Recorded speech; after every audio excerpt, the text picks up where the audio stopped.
जय श्री कृष्णा। अब सुनिए आगे की कथा। आज की कथा में आप सुनेंगे माता अदिति के गर्भ से सूर्य भगवान के अवतार का वर्णन।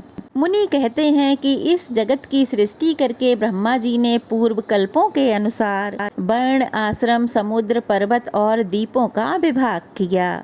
देवता, दैत्य, सर्प आदि के रूप स्थान पहले की तरह ही बनाए। ब्रह्मा जी के मरीचि नाम से विख्यात जो पुत्र थे, उनके पुत्र कश्यप हुए। उनकी 13 पत्नियां हुई। वे सब की सब प्रजापति दक्ष की कन्याएं थीं। उनसे देवता, दैत्य, नाग और बहुत से पुत्र उत्पन्न हुए। माता अदिति ने त्रिभुवन के स्वामी देवताओं को जन्म दिया। दिति ने दैत्यों को और दनु ने महापराक्रमी दानवों को उत्पन्न किया। विनिता से गरुण और वरुण ये 2 पुत्र हुए। खसा के पुत्र यक्ष और राक्षस हुए। कद्रु ने नागों को और मुनि ने गंधर्वों को जन्म दिया।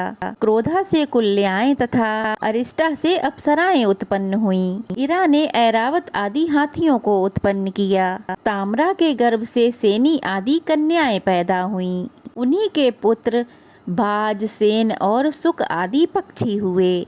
इला से वृक्ष तथा प्रधा से जल आदि जंतु उत्पन्न हुए। कश्यप मुनि के अदिति के गर्भ से जो संतानें हुईं, उनके पुत्र, पौत्र, दौहित्र तथा उनके भी पुत्रों से यह सारा संसार व्याप्त है। कश्यप जी के पुत्रों में देवता प्रधान हैं। इनमें से कुछ तो सात्विक हैं, कुछ राजस हैं और कुछ तामस हैं। ब्रह्मवेत्ताओं में श्रेष्ठ परमेष्टि प्रजापति ब्रह्मा जी ने देवताओं को तो यज्ञ भाग का भोक्ता तथा त्रिभुवन का स्वामी बनाया, परंतु उनके सौतेले भाई दैत्यों, राक्षसों और दानवों ने एक साथ मिलकर उनमें ही भय पहुंचाना आरंभ कर दिया। इसलिए 1000 वर्षों तक उनमें भयंकर युद्ध हुआ। अंत में देवता पराजित हुए और बलवान दैत्य और दानवों को विजय प्राप्त हुई।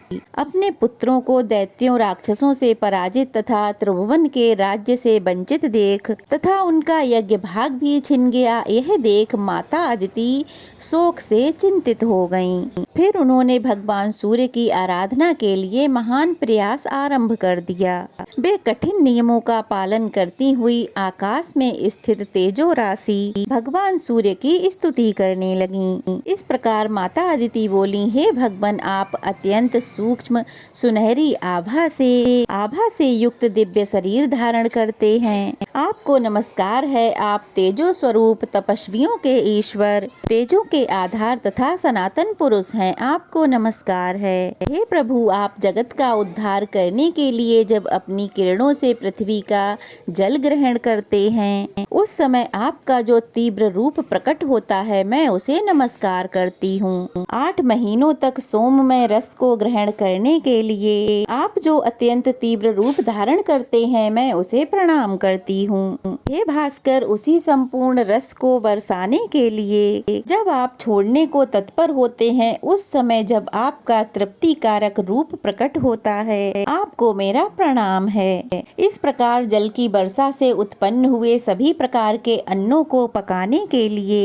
आप जो भास्कर रूप धारण करते हैं, मैं उसे प्रणाम करती हूँ। हे तरणे, जलहन, धान की वृद्धि के लिए जो आप पाला गिराने के कारण अत्यंत शीतल रूप धारण करते हैं, उसको मेरा नमस्कार है। हे सूर्य देव, बसंत ऋतु में जो आपका सौम्य रूप प्रकट होता है, जिसमें ना अधिक गर्मी होती है ना अधिक सर्दी, उसको मेरा बारंबार नमस्कार है। जो संपूर्ण देवताओं तथा पितरों को तृप्त करने वाला तथा सभी अनाजों को पकाने वाला है, आपको मेरा नमस्कार है। जो रूप लताओं, वृक्षों को एकमात्र जीवन देने वाला, जो अमृतमय है, जिसे देवता और पितर पान करते हैं, आपके उस सोम रूप को नमस्कार है। आपका यह सोममय स्वरूप ताप और तृप्ति प्रदान करने वाले अग्नि और सोम के द्वारा व्याप्त है। आपको नमस्कार है। हे विभावसे, आपका जो रूप ऋक, यजु और साममय तेजो की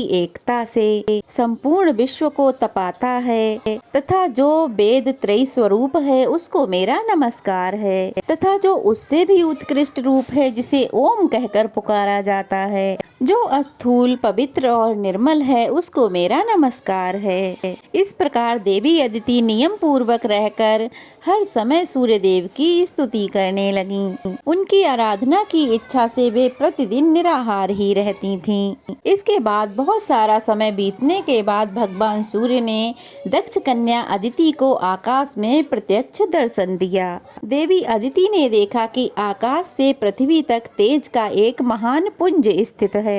प्रज्वलित ज्वालाओं के कारण उसकी ओर देखना भी कठिन हो रहा है। उन्हें देखकर देवी अदिति को बड़ा भय हुआ। फिर वे बोली, हे प्रभु, आप मुझ पर प्रसन्न हो। मैं पहले आपको जिस तरह आकाश में देख पाती थी अब नहीं देख पा रही। इस समय यहाँ भूतल पर मुझे केवल तेज का समुदाय ही दिखाई दे रहा है।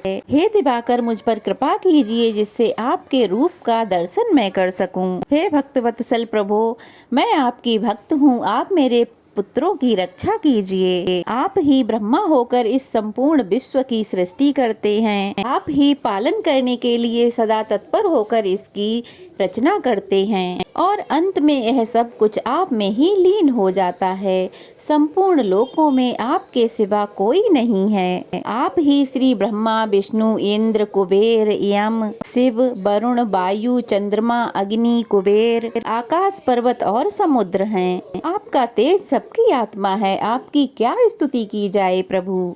हे प्रभु, प्रतिदिन अपने कर्मों में लगे हुए ब्राह्मण तरह तरह से आपकी स्तुति करते हैं। जिन्होंने अपने योग से अपने मन को बस में कर लिया है, वे योगनिष्ठ पुरुष योग मार्ग से आपका ही ध्यान करते हुए और आप में ही लीन हो जाते हैं।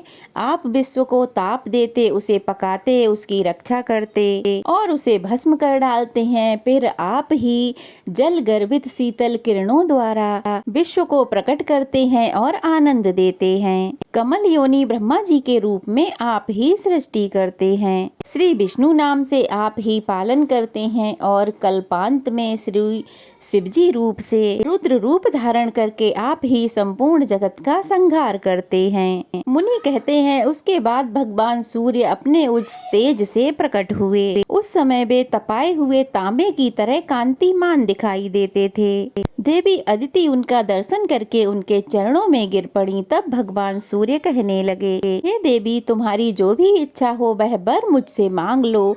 तब देवी अदिति घुटनों के बल पृथ्वी पर बैठ गईं और मस्तक झुकाकर प्रणाम करके वरदायक भगवान सूर्य से बोली, क्योंकि ऐसा कहा जाता है कि स्त्रियों को कभी भी साष्टांग दंडवत नहीं करना चाहिए। तब देवी अदिति बोली, हे प्रभु, आप प्रसन्न हो, क्योंकि अधिक बलवान दानवों और दैत्यों ने मेरे पुत्रों के हाथ से त्रिभुवन का राज्य और यज्ञ भाग छीन लिया है। हे गौपते, उन्हें प्राप्त कराने के निमित्त आप मुझ पर कृपा करें। आप अपने अंश से देवताओं के बंधु होकर शत्रुओं का नाश कर दीजिए। हे प्रभु, आप ऐसी कृपा करें जिससे मेरे पुत्र पुनः यज्ञ भाग के भोक्ता तथा त्रिभुवन के स्वामी हो जाएं। तब भगवान सूर्य ने देवी अदिति से प्रसन्न होकर इस प्रकार कहा, हे देवी, मैं अपने अंशों सहित तुम्हारे गर्भ से अवतरित होकर तुम्हारे पुत्रों के शत्रुओं का नाश करूंगा।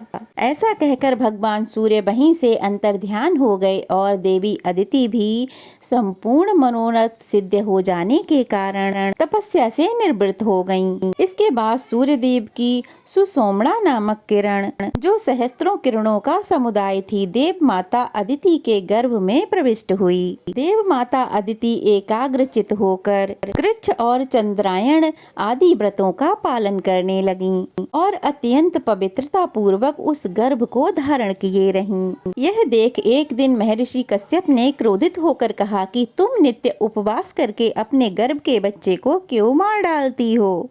यह सुनकर देवी अदिति ने जो कुछ भी कहा उसका वर्णन आप सभी अगले अध्याय में जरूर सुनिएगा। ये कथा कैसी लगी कमेंट बॉक्स में बताइएगा। अगर नए हैं तो चैनल को सब्सक्राइब कीजिए, वीडियो को लाइक और शेयर कीजिए। चलिए फिर मिलते हैं, तब तक के लिए राधे राधे, जय श्री कृष्णा।